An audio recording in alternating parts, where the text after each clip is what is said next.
তিস্তা কেড়ে নিয়েছে তার সব। নদীতে ৮ বার বসতবাড়ি বিলীন হয়েছে, হারিয়েছেন আবাদি জমি। লালমনিরহাট সদর উপজেলার গোকুন্ডা ইউনিয়নের চর গোকুন্ডা গ্রামের সোহরাব আলী এখন নিঃস্ব। কেবল সোহরাব নয়, তিস্তা পারে মানুষের জীবনে ভাঙন, বাড়িঘর, জমি হারানো, উদ্বাস্তু জীবন নিত্যদিনের চিত্র। এখন তো আমার যাওয়ার জায়গা নাই, জায়গা জমি নাই।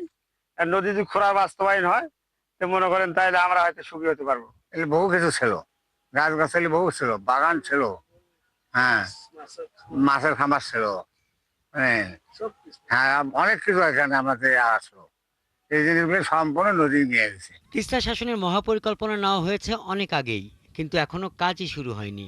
এতে স্বপ্নভঙ্গের হতাশায় মলিন লালমনিরহাট, রংপুর, নীলফামারী, কুড়িগ্রাম সহ উত্তরের ৫ জেলার নদীতে সব হারানো পরিবারগুলো।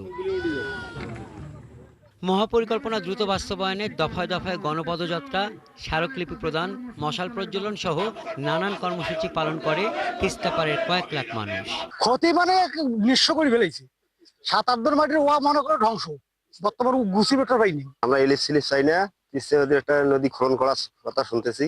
এটি যদি হইতো খুব সুন্দর হইতো। সরকারকে নভেম্বরেই মহাপরিকল্পনা বাস্তবায়নের কাজ শুরুর আলটিমেটাম দিয়ে তিস্তা বাঁচাও আন্দোলন কমিটির প্রধান সমন্বয়ক জানান, নভেম্বর মাসে কাজ শুরু না হলে বৃহত্তর রংপুর অচল করে দেওয়া হবে। প্রধান উপদেষ্টা বরাবর স্মারকলিপি দিয়েছি তিস্তা মহাপরিকল্পনার দাবিতে। যদি দাবি আদায় না হয়, কাজ শুরু না করে, বিলম্ব করে, তাহলে আমরা আরো কঠিন থেকে কঠিনতর কর্মসূচি দিতে বাধ্য হব।